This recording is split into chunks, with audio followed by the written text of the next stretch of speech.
warning atau perhatian untuk kita yang ada di Kabupaten Batang, jangan sampai apa yang terjadi di wilayah kabupaten sebelah atau Pantura yang lainnya itu terjadi di wilayah kita. Nah ini untuk yang faktor-faktor yang mempengaruhi atau yang menjadi permasalahan utamanya adalah yang pertama itu adanya peningkatan pada kasus kejadian DBD.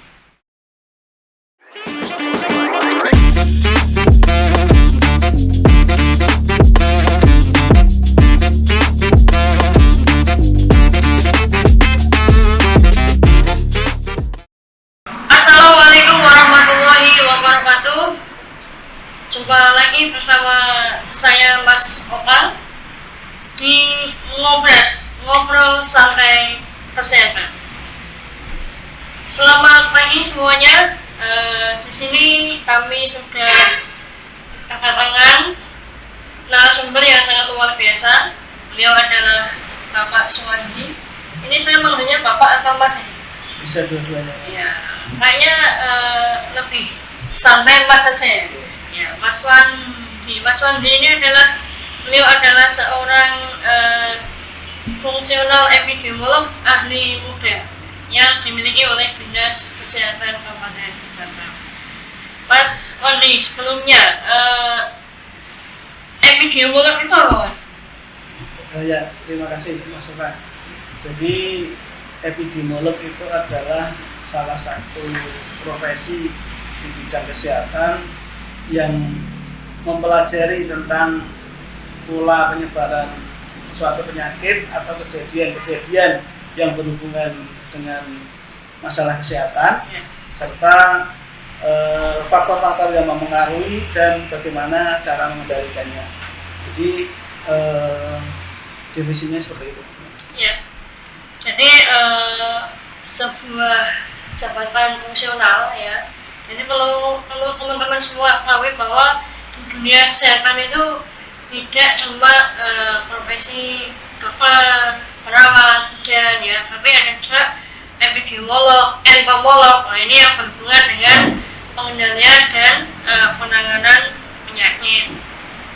Untuk itu hari ini kita akan membahas tema ya yang masih ramai di Kabupaten Batang, yaitu demam berdarah dengue ya Mas Andri ya. Yang mana demam berdarah dengue ini kita ketahui bahwa salah satu penyakit yang kayaknya kok ditakuti oleh banyak masyarakat, Mas. Terbukti bahwa sampai dengan bulan Maret tahun 2024 itu ada 294 yang terlapor ya Mas ya, yang ini dari 51 demam berdarah dengue dan 242 demam dengue ya. Nah, yang ingin kita tanyakan Mas, sebenarnya demam berdarah dengue itu apa Mas? Ya, terima kasih sahabat. Jadi demam berdarah dengue itu adalah salah satu dari penyakit menular yang ada yang kami tangani di bidang P2, yang mana penyakit ini adalah bersifat akut, cepat, dengan inkubasi 7 hari. Tidak seperti penyakit yang kronis. Kalau kita kenal kronis kan TB, HIV itu sampai bertahun-tahun. Ini tidak hanya 7 hari inkubasinya, di mana ini ditandai dengan demam sebagian besar sampai 40 derajat, kemudian juga disertai adanya manifest perdarahan. Kita lihat dari hasil labnya terjadi penurunan trombositnya, kemudian juga terjadi kebocoran plasma, ditandai dengan peningkatan dari hematokrit. Juga sering kita jumpai adanya eksites dan efusi pleura. Di samping itu juga ada gejala-gejala yang non spesifik, adanya nyeri pada otot, tulang, kemudian juga nyeri pada belakang bola mata. Ini yang sering kita jumpai di lapangan. berarti tidak cuma panas ya mas sebenarnya ya? Ya, memang untuk indikasi utamanya itu kan panas ya. Namanya orang sakit itu biasanya kan ada infeksi, larinya ke panas ya. Cuman panasnya ini ketika kita istilahnya kita lihat dari secara gejala secara yang kelihatan, kalau memang dia itu ada pilek, kemudian ada batuk, atau mungkin anak kecil habis jatuh, itu bukan mengarah TB. Tapi kalau dari gejala yang ada itu sudah kita sampingkan kok panasnya tetap tinggi, nah itu berarti ada kecurigaan mengarah ke demam berdarah dengue itu. Nah itu nanti tinggal pemeriksaan lebih lanjutnya. Ya. Kemudian sebenarnya DBD ini termasuk apa ya istilahnya penyakit yang banyak juga yang kasusnya pengawalan matang lah. Yang ingin kami tanyakan permasalahan utamanya itu apa mas?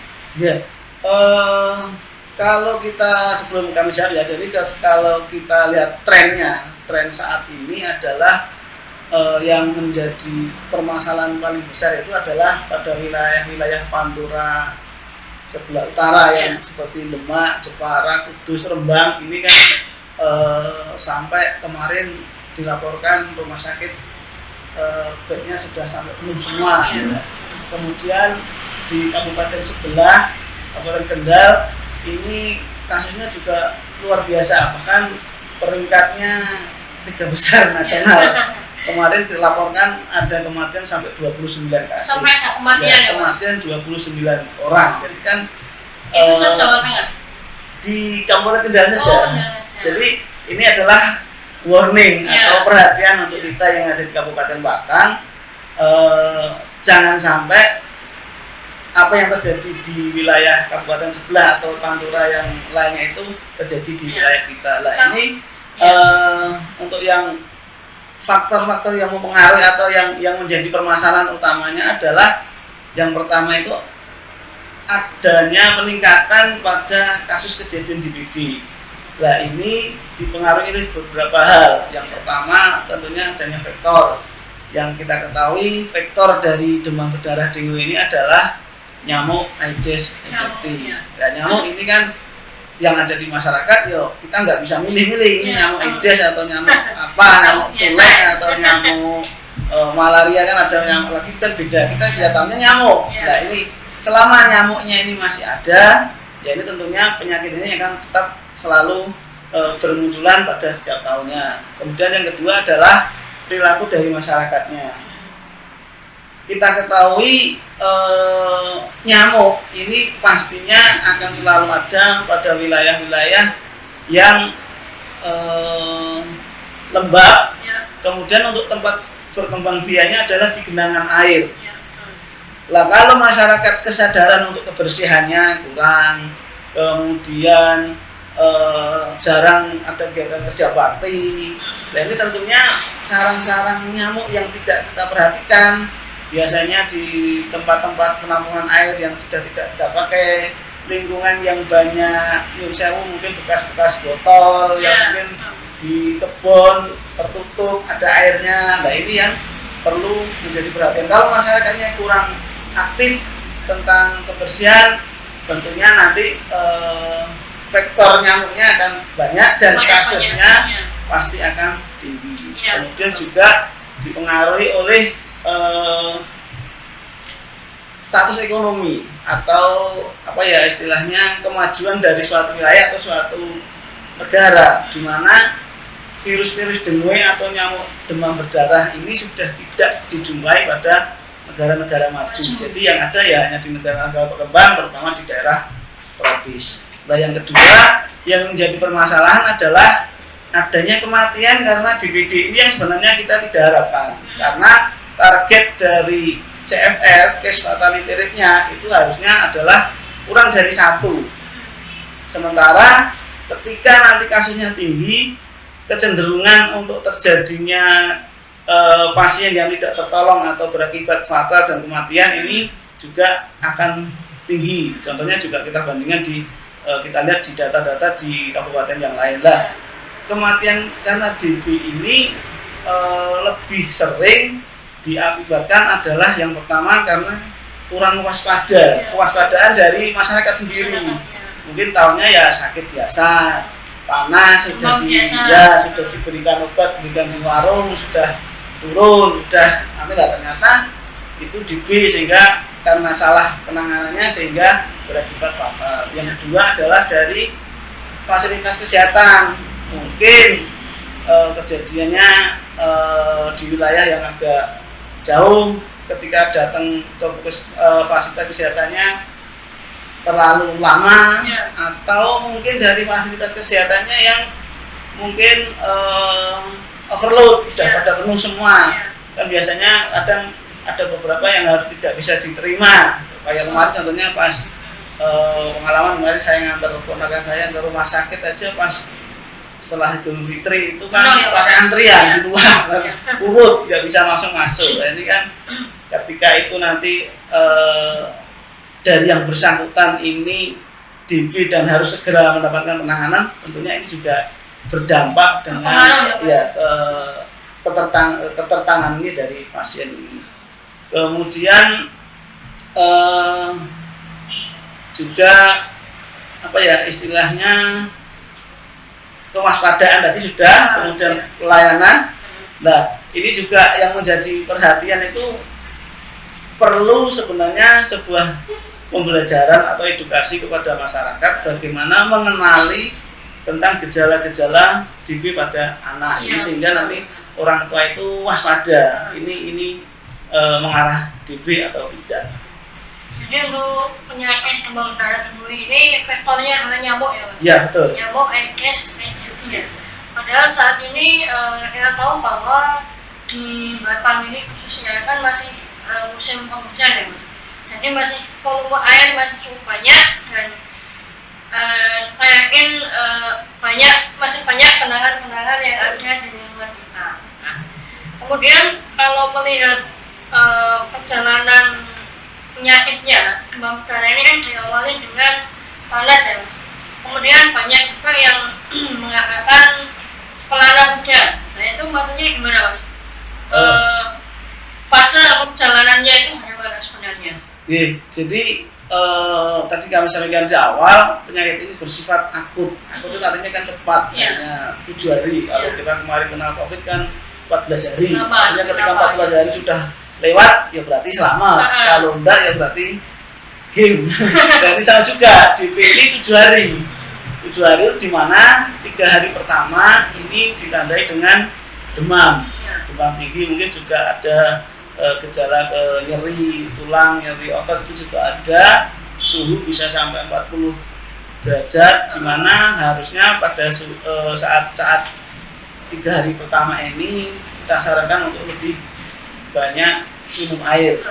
Jadi untuk mengganti cairan tubuh yang Lah, pada hari yang keempat kelima ini terjadi suatu fase namanya fase kritis pada orang dengan diagnosa DBD. Nah ini yang tidak kita ketahui, karena pada hari yang keempat dan kelima ini terjadi penurunan suhu panas yang tadinya 40 mungkin bisa turun ke 37, sehingga ini yang kadang melenakan, taunya sembuh.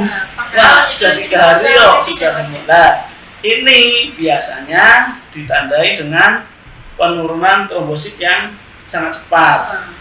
Trombositnya turun, hematokritnya naik. Lah, secara fisik biasanya dapat kita lihat pada anak ini suhunya turun, tapi belum ceria seperti sebelumnya. Jadi anak masih cenderung lemas, kemudian nafsu makannya masih kurang. Yang biasanya aktif tidak aktif. Nah, ini harus kita curiga seandainya kita menghadapi masalah seperti itu. Harusnya pada fase-fase seperti ini memang harus dibawa ke pelayanan kesehatan biar ditangani, karena kalau tidak tertangani nanti dampaknya akan lebih fatal, bisa ke shock dan DSS tadi, yang kita sebut DSS. Jadi 45 ini terjadi penurunan suhu badannya turun, cuman justru fase yang kritis, karena pada fase yang harus mendapatkan pelayanan kesehatan. Kemudian pada hari ke-6, 7 ini suhunya kembali naik. Mungkin naik sedikit lah, mungkin dari tadi 37 mungkin naik 37 dan seperti ada kenaikan lagi. Tapi di sini kalau kita cek laboratoriumnya sudah ada kenaikan trombositnya. Ya, trombositnya turun kan biasanya kalau kita amati itu ketika DV itu pasti turun misalnya dari 150, 100, 80, 60. Nah, ketika itu nanti sudah naik misalnya dari 60 ke 62 lah sedikit. Nah, itu biasanya nanti akan sudah mulai naik. Nah, ini yang mulai dari disebut dengan fase penyembuhan. Nah, di sini kondisi anak kondisi lebih ceria lagi, lebih aktif lagi, nafsu makan biasanya juga sudah mulai meningkat kembali. Jadi kalau tertangani, kita tahu pada fase kritisnya, insya Allah bisa tertangani. Karena faktor penyakit ini adalah nyamuk, jadi ada tingkat penularan yang cukup cepat ya Mas. Biasanya kalau di sebuah wilayah itu ada satu yang kena dan itu belum dilakukan penanganan, itu biasanya akan cepat menular ke yang lain. Itu ya Mas ya. Ya. Nah, berarti agar pemirsa tahu bagaimana upaya yang dapat dilakukan untuk mencegah demam berdarah dengue, Mas. Ya. Berbagai cara sudah sebenarnya kita sosialisasikan juga ya kepada teman-teman yang ada di puskesmas juga. Yang pertama adalah tentunya kita perangi vektornya. Ya. Vektornya nyamuk. Nah, nyamuk ini harusnya kita aktifkan dengan pemberantasan sarang nyamuknya. Pemberantasan sarang nyamuknya itu kalau istilahnya kita kenal dengan 3M. Jadi 3M sebelum COVID itu sudah ada ya. Kalau COVID kan menjaga jarak dan lain sebagainya. Kalau yang 3M ini kita karena COVID-nya hilang kembali lagi ke 3M yang lama. Menutup, menguras dan mendaur ulang. Jadi tempat penampungan air seminggu sekali harus kita kuras. Cuman sekarang kayaknya kalau kita amati di lapangan, masyarakat juga sudah jarang yang pakai bak ya paling kan ember. Kalau ember itu kan murahnya juga tidak terlalu lama. Nah, kalau itu tampungannya besar, tidak memungkinkan untuk dikuras, mungkin kita bantu dengan pemberian abate. Nah, kemudian yang kedua adalah menutup tempat-tempat penampungan air harus selalu tertutup. Kita berikan penutup. Artinya apa? Ketika ditutup, nyamuk tidak masuk dan tidak bertelur di situ sehingga tidak berkembang biak. Menaruh jentiknya di situ. Kemudian juga mendaur ulang barang-barang bekas. Nah, ini barang-barang bekas ini yang tidak terpakai, kalau memang memungkinkan didaur ulang. Kalau tidak ya dikubur, ya ditutup atau bagaimana agar tidak menjadi tempat penampungan air. Sarang nyamuk. Ya, sarang tampaknya menjadi sarang nyamuk. Selanjutnya kalau di daerah atau waktu saya kecil itu ada yang tidur dengan menggunakan kelambu.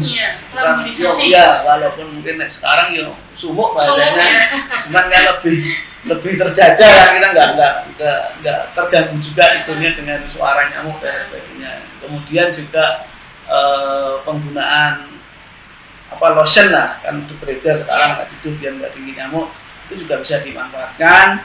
Kemudian bisa dengan obat semprot yang tersedia di pasaran kan banyak, tertentu kan bisa digunakan juga itu untuk mengurangi populasi nyamuk. Tapi kan biasanya hanya dalam ruangan dan dalam satu kamar, tidak nyamuk yang di luar rumah juga. Kemudian bisa juga dengan penggunaan, ditemukan kan beberapa tanaman yang bisa dipercaya bisa mengusir nyamuk ini juga bisa dimanfaatkan. Dan yang terakhir yang menurut kami yang dari dinas kesehatan, solusi terakhir sebenarnya di kesehatan adalah dengan pelaksanaan fogging. Nanti fogging kita akan bahas sendiri pemirsa, karena mungkin banyak masyarakat yang beranggapan bahwa demam berdarah itu satu-satunya yang bisa dilaksanakan dengan fogging. Ternyata tidak ya Mas ya. Nanti ada PSN harus dengan 3M ya, nguras, kemudian menutup dan mendaur ulang ya. Dan kemudian karena faktornya adalah nyamuk dan nyamuk adalah suka di tempat penanganan air. Nah itu kira-kira tempatnya bisa di mana saja mas? Nyamuk-nyamuk Aedes aegypti ini bersarang kira-kira? Nyamuk Aedes ini adalah nyamuk yang istimewa atau priayi bahasanya, karena dia ini hanya berkembang biak pada tempat yang tidak bersinggungan dengan tanah secara langsung, yang bersih. Jadi kalau dijumpai di sungai, di kubangan air banyak nyamuknya, itu kemungkinan besar bukan nyamuk Aedes. Nyamuk-nyamuk penyebab demam berdarah atau nyamuk Aedes ini lebih sering ditemukan atau dengan spesifikasi kehidupannya yang tadi tempat yang bersih, tidak bersinggungan tanah, itu malah justru sering ada di lingkungan kita nggak tahu. Contoh, kadang kalau kita lihat di rumah itu biasanya di depan rumah ada ember untuk nampung air hujan. Nah, itu kadang sampai beberapa minggu, beberapa itu nggak dikuras, nggak dibersihkan. Ya di situ sering ditemukan jentik nyamuk. Kemudian di talang air, mungkin ada barangkali ada rumah yang di atasnya itu ada talang airnya yang menggenang. Kemudian tidak bisa lancar airnya bisa berkembang baik di situ. Kemudian kalau rumah-rumah ada yang banyak semutnya, biasanya di kaki meja dikasih kayak mangkok atau kaleng isi air biar nyamuknya nggak bisa nyebrang. Ini rawan sebagai tempat berkembangnya nyamuk Aedes. Kemudian juga di vas bunga, di pot, di pagar-pagar bambu yang terbuka, biasanya kan mungkin ada potongan terisi air. Kemudian di tempat makan atau minum burung wis mati, wis terbang atau dijual, itunya nggak dibersihkan, masih ada airnya. Kemudian juga di tempat makan minumnya ayamnya sudah disembelih lebaran kemarin, itunya nggak dirapikan, dibiarkan aja. Nah ini rawan, termasuk juga yang paling susah dan paling kita temui adalah pada bekas ban, Mas Awan. Jadi ban bekas ini kan sering dibiarkan di tempat terbuka terisi air. Dan saya itu mencoba mengeluarkan airnya itu susah, Mas. Mau berdirikan airnya turun ke bawah, pokoknya susah, pokoknya paling susah mainnya itu mulutnya itu, jadi mengeluarkan air pada bekas ban itu paling susah. Apalagi banyak ban mobil, Mas.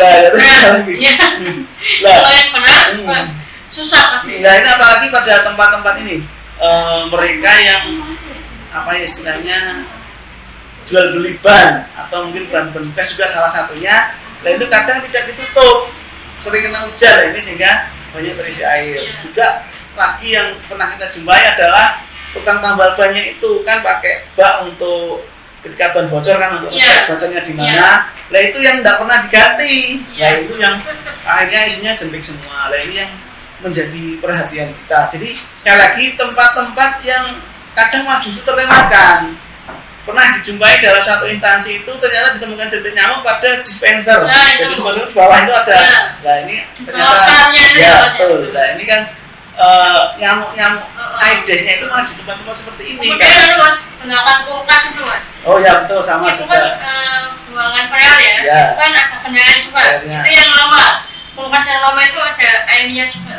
Jadi itu biasanya yang kelewat ya, Mas ya. Jadi justru berdekatan dengan kita malah kadang terlewatkan. Kita malah fokusnya ngurusi sungai nih, bingung sungai banyak nyamuknya, tapi ternyata yang itu bukan Aedes, bukan penyebab DBD. Yang DBD itu malah ada di lingkungan kita. Iya. Tadi menjelaskan bahwa vektor penyakit demam berdarah dengue ini adalah nyamuk ya, Mas. Nyamuk Aedes aegypti. Nah, yang ingin kami tanyakan, DBD ini kan selalu dikaitkan dengan fogging, Mas. Nah, bagaimana sebenarnya alur atau prosedur tentang fogging? Ya, jadi fogging ini adalah salah satu dari sekian ya, salah satu upaya untuk menghentikan atau memutus penyebaran virus dengue yang dibawa atau ditularkan oleh nyamuk dengan cara menyemprotkan atau lewat pengasapan pestisida, obat membunuh serangga. Sebenarnya kan cara ini juga dampaknya juga cukup banyak karena pestisida disemprotkan dalam jumlah yang besar. Ini tentunya juga dapat merusak lingkungan, dapat meracuni binatang ternak, bahkan mungkin tidak menutup kemungkinan juga bisa berdampak kepada masyarakat itu sendiri. Sehingga sebenarnya cara ini ya seminimal mungkin. Cuman yang terjadi di masyarakat ya seperti disampaikan Mas Somad, kalau ada orang DB, ada mungkin tetangganya itu ponakan saya laporan kena DB, yuk lapor dinas minta fogging, asumsinya langsung fogging seperti itu. Nah sebenarnya fogging ini kan tadi memutus rantai penularan virus, jadi memutuskan virus dengue. Jadi sasarannya adalah dengue, bukan nyamuk yang tidak membawa virus dengue. Kalau nanti masyarakat nyamuknya tidak bisa tidur, langsung minta fogging saja. Nah, terus biasanya kan tambahin pintu mencegah itu lebih baik daripada mengobati sebelum kejadian. Ya sebenarnya pas, cuman dari aturan Kementerian Kesehatan tidak seperti itu, karena kita hanya fokusnya atau target kita adalah menghentikan virus dengue atau membunuh nyamuk dewasa pembawa virus dengue. Lah kita tahu di situ ada virus dengue atau tidak, ya indikasinya ada yang sakit karena dengue. Kalau nggak ada yang sakit, ya berarti kemungkinan besar tidak ada virus dengue-nya. Kalau ada yang sakit, kalau satu itu masih kita selidiki lagi, kita kaji. Kalau hanya satu orang itu bisa jadi dia tertular di tempat lain. Impor ya, misalnya impor, mungkin baru pulang ke rumah simbahnya, pulang ke Batang kok sakit DB, lah ini kan baru satu. Lah kita tahu kalau sudah ada penyebaran di sekitar situ, kalau ada yang sakit lainnya, misalnya ada 2 orang dalam satu wilayah, satu RT, misalnya ada ditemukan mungkin lebih dari 2, misalnya 3, berarti kan sudah virusnya menyebar dari yang sakit pertama ke sakit yang lain. Kemudian di samping itu juga kita lihat teman-teman biasanya melakukan survei jentik nyamuknya untuk mengetahui ada vektornya atau tidak. Ada yang sakit, kemudian tapi nggak ada nyamuknya sama sekali, nggak ada jentiknya, ya juga mungkin 100% nggak ada jentik, ya sebenarnya tidak perlu fogging. Tapi kalau yang terjadi adalah ada penyebaran virusnya, ada vektornya, kita harus turun untuk melakukan pemutusan rantai penularan melalui fogging. Nah, sementara untuk alur laporan ini yang terjadi bisa dari atas ke bawah atau bawah ke atas. Laporan kan bisa diterima dari masyarakat dulu atau mungkin kadang dari dinas dulu yang menerima. Kalau yang terjadi di bawah, misalnya dari tingkat masyarakat pulang dari rumah sakit atau mungkin masih dirawat di rumah sakit, biasanya mungkin lapor ke bidannya atau ke puskesmas. Monggo silakan laporan tentang adanya kasus. Kalau mungkin memang menghendaki fogging, ya mungkin bisa dengan membuat surat permohonan ditujukan kepada dinas kesehatan atau puskesmas dengan tembusan dinas atau dinas tembusan puskesmas. Tapi kami mengharapkan permohonan ini harus sepengetahuan atau dibuat oleh dari pihak desa atau kelurahan. Karena pada prakteknya ketika nanti kita pelaksanaan fogging itu tidak bisa sendiri, harus melibatkan dari pihak kelurahannya juga harus ikut. Dan kadang ada beberapa dari polsek juga hadir. Lah ini kan karena yang kita sebutkan sekali lagi pestisida. Ada efek sampingnya. Ya, efek sampingnya jelas banyak. Kemarin ada laporan pernah itu sudah dikomplain. Ini kok di fogging kenapa? Misal binatang ternaknya ayamnya udah mati. Kemudian ada yang melaporkan saya rugi, burung ini lari tadi kok mati. Bahkan ada yang kemarin di dekat sini wilayah Batang itu ikan di akuariumnya sikut mati. Nah ini kan padahal ikannya jadi makanya kita tidak mau jalan sendiri, harus ikut. Semua harus terlibat, dari kelurahan jelas harus mendampingi. Kalau ada apa-apa kan nanti bisa dijelaskan kenapa di fogging dan alurnya seperti apa, sudah kita bekerja sesuai SOP. Kemudian pengajuan ke puskesmas atau ke dinas, dan nanti terlebih dahulu dari teman-teman Puskesmas yang punya wilayah akan melakukan PE atau penyelidikan epidemiologi tentang adanya laporan kasus ini. Ya, tujuannya PE ini adalah melihat apakah ada tambahan kasus di wilayah situ, termasuk juga melihat vektor nyamuknya ada atau tidak, termasuk dari jentik nyamuknya. Nah, ini nanti setelah itu mereka dikaji ada tambahan kasus atau tidak, kemudian ada vektornya atau tidak, kemudian langkah yang diambil apa. Karena dari hasil penyelidikan epidemiologi ini tidak selalu harus dengan keluaran fogging. Kadang ada yang cukup dengan PSN, cukup dengan adanya sosialisasi saja, cukup abatisasi saja. Kalau memang hasilnya tadi ada penularan, ada jentik nyamuknya, angka bebas suntiknya di bawah 95%, ya harus dilakukan fogging. Nah, ini kebalikannya, manakala dinas menerima dulu laporan mungkin dari luar kota, kita ada jejaring juga, mungkin ada laporan kasus TB, ya kita teruskan ke bawah, kita teruskan ke teman Puskesmas yang akan melakukan PE. Jadi tetap saling berkoordinasi. Kalau dari bawah ke atas itu kita, tapi sebenarnya alurnya sama. Intinya adalah kita memastikan wilayah tersebut perlu di-fogging atau tidak berdasarkan kajian tadi penyelidikan epidemiologi, juga sekaligus sebagai pendataan awal di wilayah tersebut. Ada nggak misalnya hewan ternak, misalnya ada yang sakit atau yang tidak memungkinkan untuk dievakuasi. Jadi nanti ketika pelaksanaan fogging kita tidak kerepotan. Itu untuk yang fogging ya. Jadi sekali lagi alur bisa dari bawah ke atas ataupun dari atas ke bawah. Ini misalkan mungkin ada laporan dari rumah sakit luar kota ya Mas, kayak dari Kendal itu kan banyak juga masyarakat Batang yang berobat sana. Kan berarti dari rumah sakit luar wilayah laporan ke dinas kesehatan. Kemudian dari dinas nanti akan menembuskan ke Puskesmas masing-masing wilayah ya Mas. Ya, betul. Untuk melakukan PE. Ya. Jadi tidak ujuk-ujuk ada kasus langsung fogging itu tidak bisa ya Mas. Ya, alur yang kita buat dari yang diinstruksikan dari kementerian seperti itu.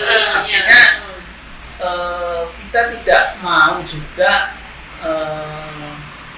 dampaknya ini berkepanjangan, karena penggunaan secara terus-menerus fogging yang terlalu banyak ini bisa mengakibatkan resistensi kebal. Artinya nyamuknya jadi kebal, ketika nanti disemprot lagi ya sudah mendeles, nggak mati. Nah, ini yang khawatirnya kita adalah manakala suatu saat nanti ada KLB atau wabah dengan vektor nyamuk, ketika kita turun nyamuknya udah mati lagi, nyamuknya masih sudah resisten semua, kita jadi bingung. Jadi pembatasannya adalah di situ. Dicampur juga tadi bisa merusak lingkungan juga. Yang intinya nyamuknya sudah kenal, sudah kenal dengan obat yang disemprotkan pada saat fogging. Jadi nanti kalau ada fogging lagi sudah tidak mempan, ya Mas ya, sudah resisten. Itu biasanya gitu. Jadi sudah paling kayak kemarin, baunya kayak kemarin misalkan. Nah, itu dilakukan demikian. Kemudian mungkin kalau dilakukan fogging itu hanya nyamuk dewasa yang akan mati ya Mas.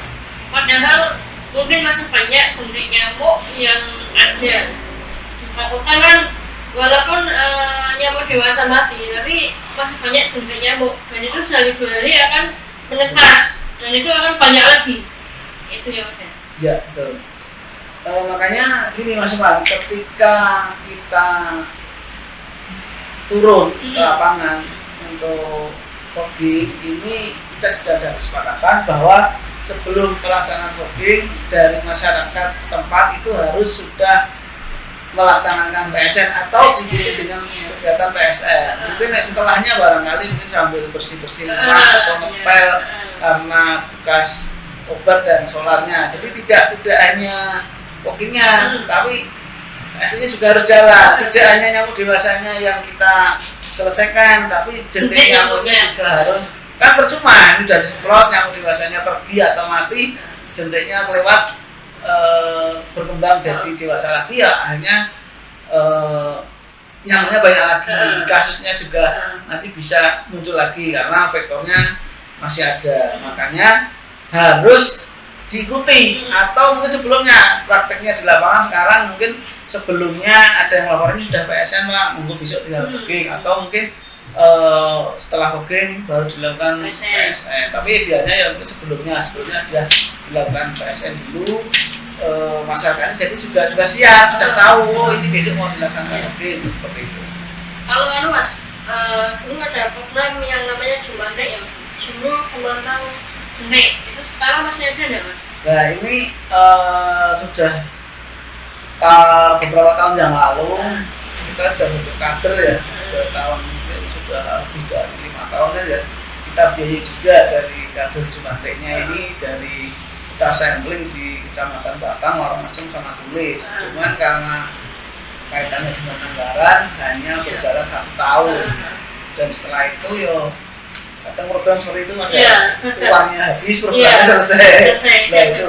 Nah dari kementerian masih tetap program wajib, meluncurkan program namanya GIRIJ, Gerakan Satu Rumah Satu Jumantik. Ini kan program wajib, bahkan sekarang diminta laporan 3 bulan sekali termasuk jentiknya ini. Lah kita di Batang ini sudah mengupayakan juga untuk program ini berjalan. Tahun kemarin kita adakan pertemuan lintas sektor, menghadirkan Pak Camat, Kepala Puskesmas, kemudian dari Kepala OPD, yang intinya salah satu upayanya untuk menggerakkan Jumantik, Gerakan Satu Rumah Satu Jumantik ini adalah dengan melibatkan anak sekolah. Karena ya anak sekolah kan biasanya yang perintah guru kan pedih, apalagi anak kecil. Kita gandengnya adalah SD sama SMP. Nah, di SMP ini kan kaitannya ada 2, dari ada dinas sama anak. Nah, dari program kita adalah anak sekolah ini setiap Jumat sore atau mungkin barangkali nanti disepakati hari yang lain melihat kondisi rumah, pakai senter lah, misalnya lihat jentik-jentik nyamuk ada enggak di sekitar rumahnya. Kemudian besok paginya melaporkan ke ketua kelasnya, dari ketua kelas nanti direkap satu sekolahan, baru dilaporkan ke puskesmas. Nah ini minimal kita nanti ada data tentang angka bebas jentiknya, yang selama ini kita susah karena kemarin juga tarik ulurnya itu gini, Jumantik angka bebas jentik itu miliknya siapa sih? Dulu pernah kita seling, ada yang bilang punya Prokes atau punya P2, ini kan masih lah, ini kita coba dengan melibatkan anak sekolah, itu anak SD, cilik, kurang iso yo harapannya yo pengen gede ya bisa, maksudnya tujuannya kan seperti itu. Kalau yang mungkin sudah kelas 5, 6 atau SMP mungkin bisa. Nah ini sudah kita koordinasikan, kita sudah kemarin pas sebelum puasa ya, kita sudah ke Dignas, koordinasi dengan Dignas, sudah koordinasi juga dengan Kemenak. Nanti mungkin dalam waktu dekat ini akan kita tidak lanjut lagi karena biar ketemu, karena selama ini kan masih jalan sendiri ya, kita masih bingung ini larinya kemana gitu. Tapi kita sudah buatkan juknisnya juga, juknis kita kirimkan ke Dignas, artinya di situ sudah lengkap, ini bertanggung jawab apa, produk lapornya seperti apa, sudah ada. Ya harapannya nanti dengan adanya Gerakan Satu Rumah Satu Jumantik yang dilaksanakan anak sekolah ini, setidaknya mewakili lah dari masing-masing desa itu penilaian angka jentiknya seperti apa. Kemudian Mas, kira-kira hambatan dan permasalahannya apa Mas? Untuk program DB sendiri, yang pertama adalah perubahan iklim ya. Iklim kan seperti kita ketahui saat ini aja kan kita masih sudah ini April ya, April kemarin aja tadi malam mendung hujan. Nah, ini kan terjadi perubahan dengan musim panjang yang panjang, atau mungkin tidak istilahnya bisa diprediksi. Ini kan otomatis curah hujannya masih tinggi, genangan airnya tetap ada. Nah ini yang menjadi tempat perindukan nyamuk, baik itu nyamuk DBD ataupun nyamuk yang lain. Nah, ini kan jadi apa ya istilahnya hambatan kita sendiri. Kalau dulu kita kena istilah siklus 5 tahunan pun sekarang sudah susah ditebak karena dia perubahan ini ya. Kemudian masyarakat masih ada beberapa itu enggan untuk melakukan PSN. Oke, kemarin kita turun ada di daerah mana ya, Subah itu kita turun, kita fogging, ternyata sing dari temen fogging itu Pak itu rumah tak semprot ada ribuan nyamuk keluar, itu berarti kan masih PSN jalan. Ya walaupun tadi kita sepakati kan harusnya itu kan sebelum fogging di PSN dulu. Lah ini kan masih kita fogging ternyata nyamuknya masih banyak.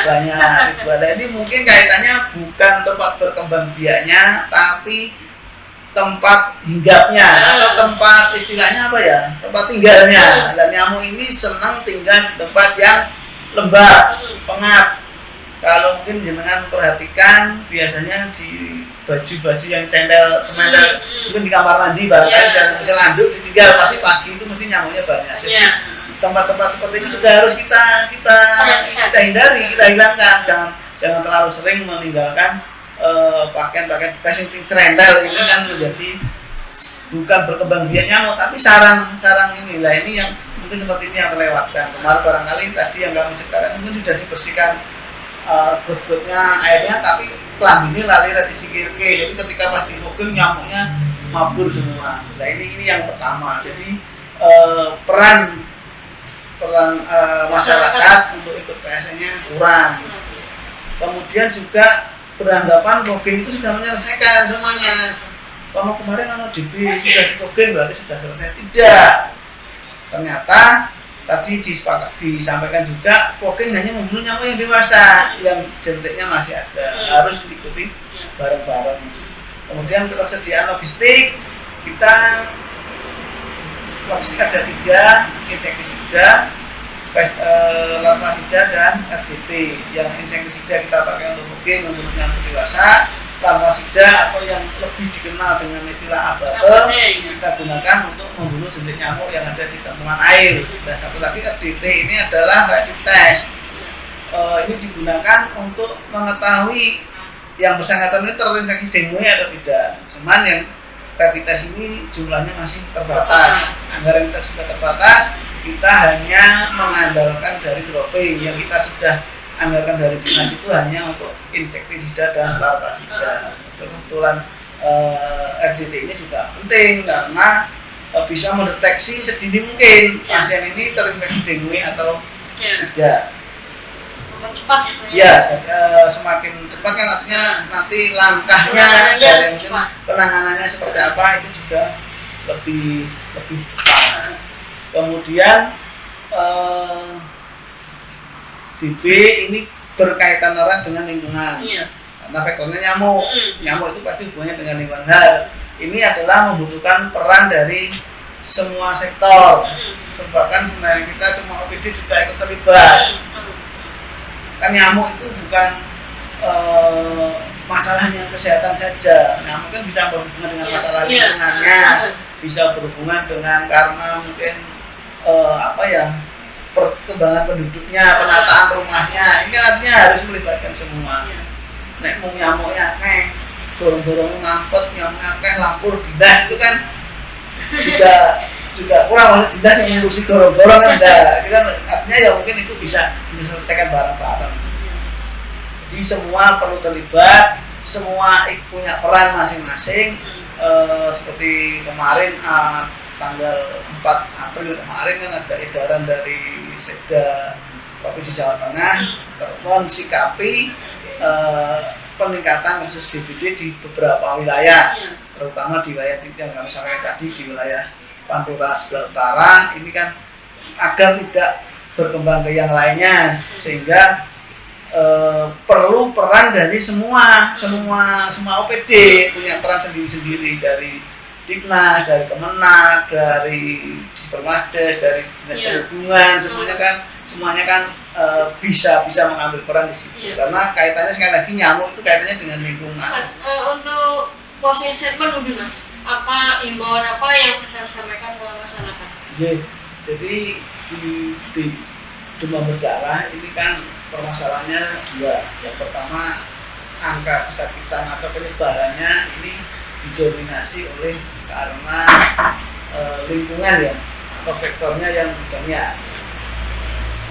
Semakin banyak faktor tidak ditangani, kesadaran masyarakatnya rendah, pasti kasusnya tinggi.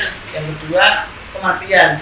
Kematian ini didasari atau sebagian besar diakibatkan adalah kurangnya kewaspadaan ataupun dalam pelayanan, kaitannya dengan pelayanan pasiennya. Jadi dua ini.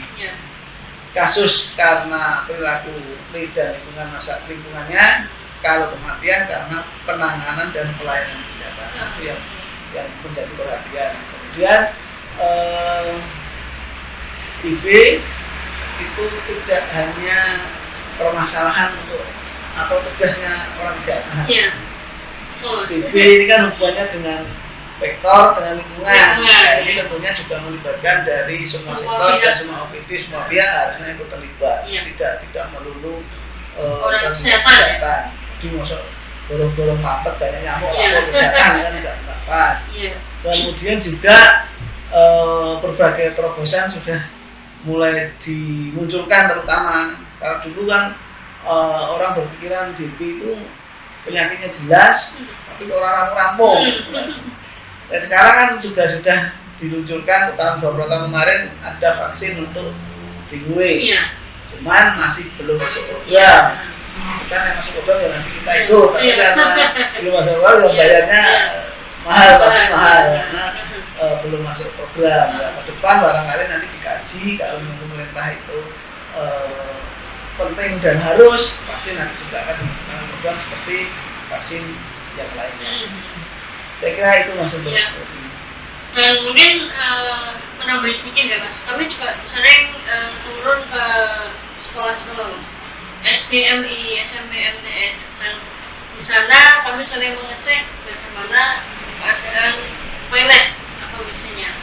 Nah, kami juga sering menghimbau atau mengingatkan pada pihak sekolah agar supaya kalau akan menjelang libur panjang ya Mas, seperti kemarin mau lebaran misalnya, itu kami himbau untuk kendaraan air kayak di ember atau tempat mandi yang ada di toilet itu kami sarankan untuk dibuang terlebih dahulu biar kosong saja tidak apa-apa, karena takutkan nanti kalau ditinggal libur panjang di rumah setelah masuk kok banyak jentik nyamuk, itu kan tentu akan ditakutkan ada nyamuk Aedes aegypti di sana.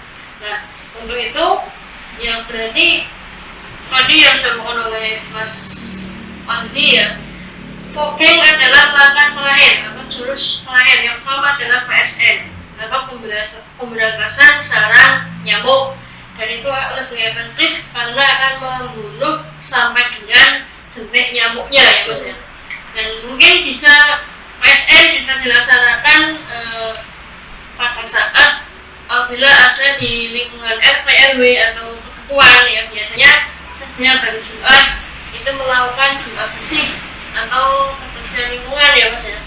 Itu bisa sekalian dilakukan pemberantasan sarang nyamuk. Kemudian penumah juga diharapkan ada satu orang yang berkenan untuk menjadi jumantik, juru pemantau jentik. Ini semua adalah untuk kesehatan kita bersama dalam penanganan kasus demam berdarah dengue ya Mas. Oke pemirsa, itu pembahasan kali ini sangat luar biasa dari awal sampai akhir ya, sudah jelas semua tentunya apa itu penyakit demam berdarah dengue yang saat ini masih cukup banyak, dan di Kalimantan melaporkan sampai dengan Maret ada 2 kasus yang meninggal ya Mas. Jangan sampai keluarga kita, lingkungan kita menjadi korban demam berdarah dengue dengan selalu menerapkan pola hidup bersih dan sehat. Baik, kalau ada pertanyaan, kritik, saran bisa langsung ke akun kami. Jangan lupa like, share, and comment akun kami untuk kemajuan akun. Demikian dari kami ngobras ngobrol santai kesehatan.